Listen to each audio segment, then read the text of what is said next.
Now, before we get into the video, I want to let you guys know about Pickswise.com. Pixwise is the home of sports picks and predictions. You can find the latest college basketball picks every game for every day, and they will give you a free pick for every single March Madness game once the tournament starts, and they'll be able to load in their picks right here. They will give you reasoning, sound reasoning from expert handicappers, from expert analysts. They feature the very best of the college basketball handicappers, and especially as it gets closer to March Madness, be sure to check them out and be sure to bet better with Pickswise. Sup guys, it's Alex here, and welcome to the March 11th edition of the Bracketology update, and today we are doing Jerry Palm's Bracketology here. Joe Lenardi will be updating it tomorrow. I know he updated it today, but there's just not a whole lot of movement since yesterday was kind of the preliminary results for the conference tournaments. But today we're going to go ahead and get some actual second round quarterfinal action, which I'm really excited to see what happens in these conference tournaments. But taking a look here at Jerry Palm's Bracketology, there is just so much that I want to talk about. Oklahoma as an 8 seed, I think they're a 6 right now. Then we also have Loyal Chicago as a 10. I think that's a bit low there. Jerry Palm, almost said Joe Lenardi there. Missouri up to a 6 here in Jerry Palm's Bracketology. I know Joe Lenardi had him as an 8. I put him probably around like a 7. I'll probably split the difference there. But I want to take a look at his last 4 in here. VCU, Boise State, Drake, and Syracuse. Syracuse beat NC State last night, and they play Syracuse. They play Virginia today. So they have a chance to pretty much clinch a bit if they can beat Virginia. If not, they'll be sweating it out on Selection Sunday as well. Then taking a look here at the first 4 out, we have Xavier, who got a surprise upset by Butler in overtime yesterday, so they are on the outside looking in. I don't think they're going to make the tournament. St. Louis, similar situation. Their conference tournament run has already concluded. The A10 championship still has to be played. But they are on the outside looking in. Ole Miss can play their way in with a strong run in the SEC tournament, along with Utah State doing the same thing. I think they're in the Mountain West, along with Boise State. I may be wrong on that, but I'm pretty sure that's what their conference is. But then if we take a look down here at the East region, we have Tennessee up to a 5 here. Colorado, an 8 in Jerry Palm's Bracketology. Another a 5 in Joe Lenardi's. I'd probably put him as a low 5, high 6. I think Jerry Palm's kind of shafting him here. Yes, Michigan State as a 9. I think that's a tad high. I think low 10 or high 11 is probably where they need to be at this point. But just taking a look at the rest of it, some things I wanted to point out. North Carolina as a 10 seed. They just absolutely destroyed Notre Dame last night. Went on a 37-2 run, which was just absolutely crazy and something I wasn't expecting to see. The game was decently close, but they ended up winning 101-59 as a result of that.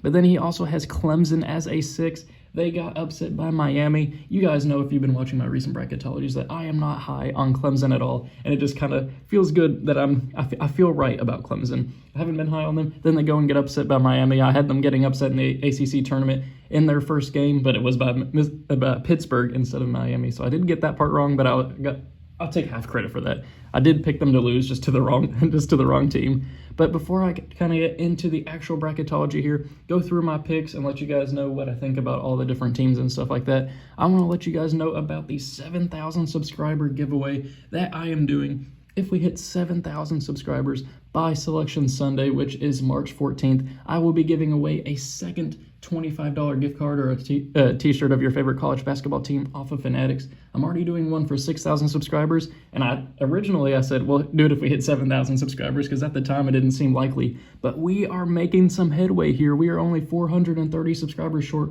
We have, I think 3 or 4 days left until Selection Sunday. So make sure, if you aren't subscribed to the channel right now and you're watching for the first time, make sure you hit that subscribe button, turn those post notifications on, take a screenshot, and then send it over to me at AlexPrice24 on Instagram. That's how you enter. More details on how to enter the giveaway are in the description below. So make sure you go ahead and check that out. But yeah, that's kind of how you enter the giveaway, doing that. Just a nice little fun thing, since I can't give away an NCAA tournament ticket this year. But let's go ahead and take a look here at the Bracketology. So up first, we're going to go ahead and start with Region 1, just because I'm just going to go ahead and knock each region out individually. Haven't decided what I'm going to do about the NCAA tournament itself, if I'm going to do all first round predictions first and then kind of go round by round, or if I'll just keep it region by region for the actual tournament predictions video on Sunday. We'll see what happens with that, but we'll go ahead and get into our predictions here. Also, before I start, I'm recording this. You can kind of tell down there in the bottom right of the screen. I'm recording this before any of the conference tournaments kick off today. So if there's somebody that I mentioned that ended up getting upset, or somebody that had a huge win that should be ranked higher or anything like that, I do not know if it happened today. As of this recording, the video is probably going to come out around like 2 o'clock Eastern time or something like that. But yeah, I'm just going to be really interested to see what happens. Go Kentucky. Hopefully they can make a run in the SEC tournament. The food item for today that I want to mention, we are going to go with, you know what we're going to go with? We're going to go with the drink this time. Let's go with root beer. I don't really want to go ahead and go with another food item. I want to switch it up. Root beer is my favorite soft drink out there. I absolutely love it. A&W is the best brand. Then Bargs is a close second, along with Mug down there in the third. I don't really drink any other brands besides like this Kroger brand or anything like that. Big K, whatever you want to call it. But yeah, let's go ahead and get into our predictions here. So up first, we're going to have Gonzaga moving on past the winner of AC&T and Appalachian State. Michigan fans are happy that Appalachian State won't be running into them. Then we're going to go with Wisconsin here, pulling off the 9/8 slight upset. Finally picking Wisconsin here. I know there are a lot of Wisconsin fans that watch my video and don't like it whenever I don't pick them to move forward. But then we're going to go with Western Kentucky here, pulling off the 12/5 upset. Joe Lenardi has Virginia as a 4 and Western Kentucky as a 13, but I'm just going to keep it going. Western Kentucky, I think, can beat Virginia. If Virginia destroys Syracuse today, I'll probably switch that up and go back with Virginia. But as of right now, I'm going to go with Western Kentucky with Charles Bassey, potential first-round pick. I think that they can upset them. Western Kentucky is one of my favorite kind of sleeper teams, kind of mid-major teams. Then we're going to go with Purdue here over Toledo. Then I am going to go with Missouri here, pulling off the upset, or not the upset, just getting the victory there over Louisville. Louisville lost to Duke yesterday, so they're one and done in the ACC tournament. It'll be interesting to see if they can make the tournament. They're the last team in the next 4-bye section of Joe Lenardi's bracketology as of now. So if there are some bid thieves or anything like that, or the selection committee doesn't really view Louisville as well as the rest of the bracketologists, they could be in some trouble. They could be sweating it out on Selection Sunday. So then we're going to go with Texas here, moving on past Southern Utah.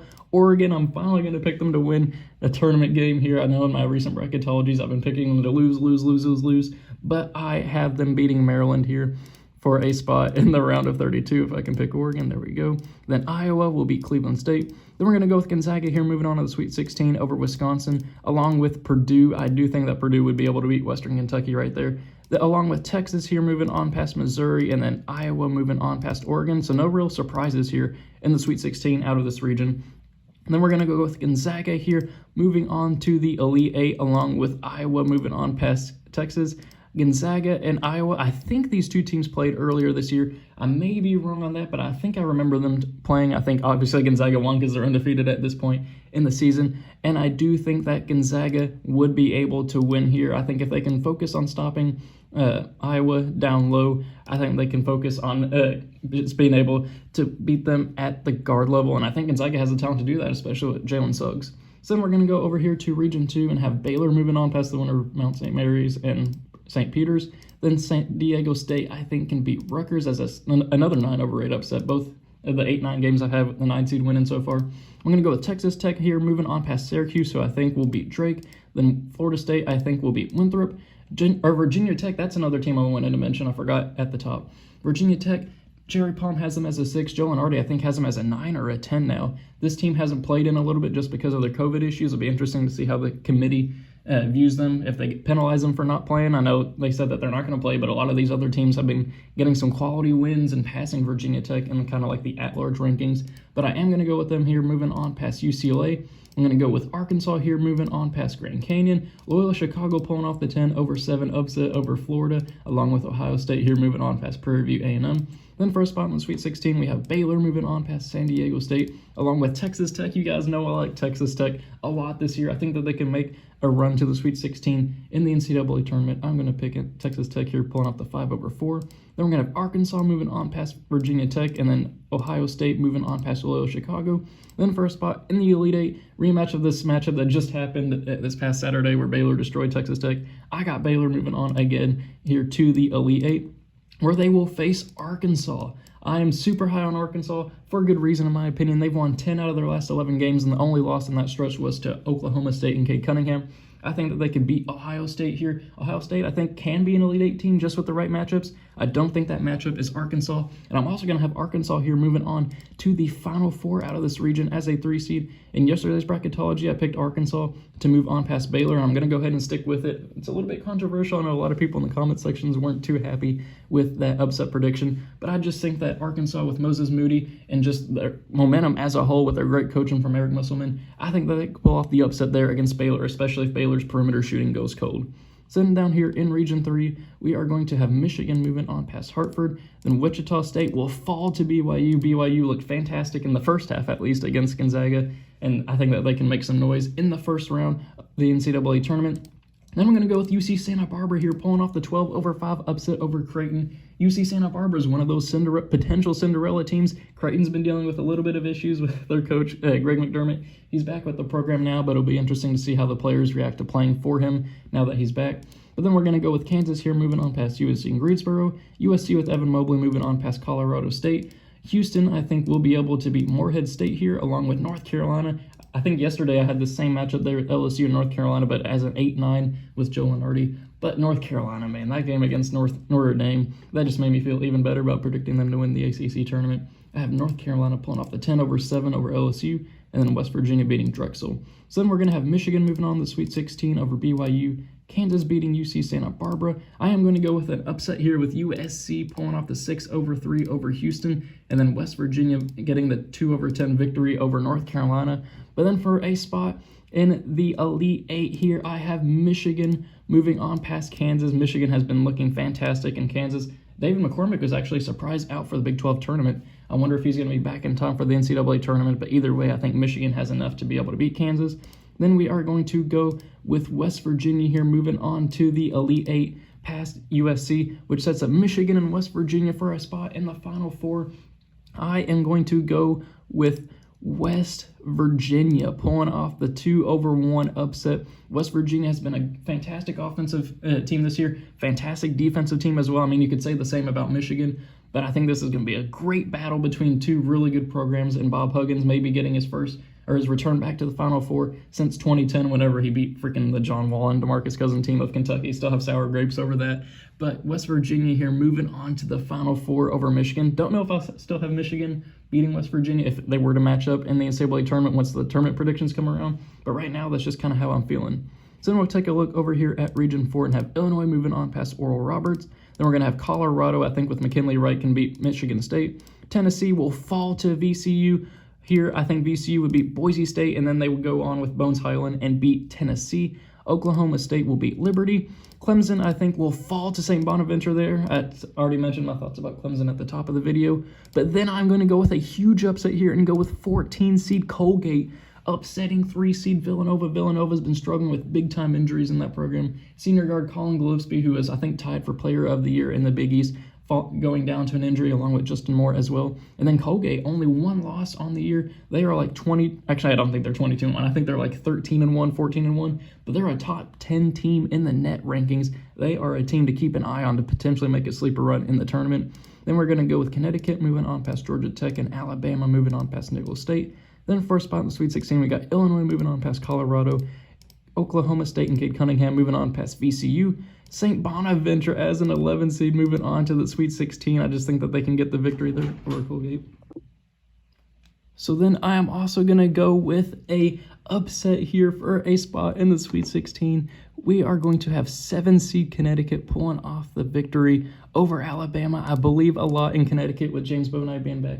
Pick them to get the Big East tournament dub. I think that they can make a run here in the NCAA tournament as a 7-seed, similar to how they did back with Kemba Walker back in 2011, or I think with Shabazz Napier back in 2014 as well. I think this team is well equipped to make a run in the tournament with the right matchups. So then for a spot in the Elite Eight here, we are going to go with Illinois moving on past Oklahoma State. And then Connecticut, as I mentioned, we're having them in the Elite Eight here as a 7 seed, but they are going to run into the buzzsaw that is Illinois with Ayodo Sumu and Kofi Coburn. So then that sets up a Final Four of Illinois versus Gonzaga and then Arkansas versus West Virginia. I'm going to go with Illinois beating Gonzaga here. I think that Illinois, as I've been mentioning over the past bracketologies, I think that this is just the best team in college basketball right now. I believe a lot in the duo between Ayo Dosunmu and Kofi Cockburn, and then the supporting cast with Cabello, with Trent Frazier, with all them while Dosunmu was out. They were getting victories. I mean, they destroyed Michigan on the road without Ayo Dosunmu in there. So I believe a lot in that team. I think they could upset Gonzaga there, give Gonzaga their first loss of the season. But they will face Arkansas. Actually, you know what? Let's switch it up. Let's go with West Virginia. I'm pretty split between Arkansas and West Virginia here in this national semifinal matchup. I have West Virginia here. Moving on, though, I just think it's a more complete team, and with the tournament experience of Bob Huggins as the coach, I think that they will make the national championship game, but they will fall to Illinois, who obviously, I just love this team. I think that they can win the national championship this year. So there we have it. Those are my predictions for this bracketology here on March 11th. Let me know what you guys think of these predictions. Make your own predictions in the comment section below. Make sure you enter the 7,000 subscriber giveaway, and I will see you all later.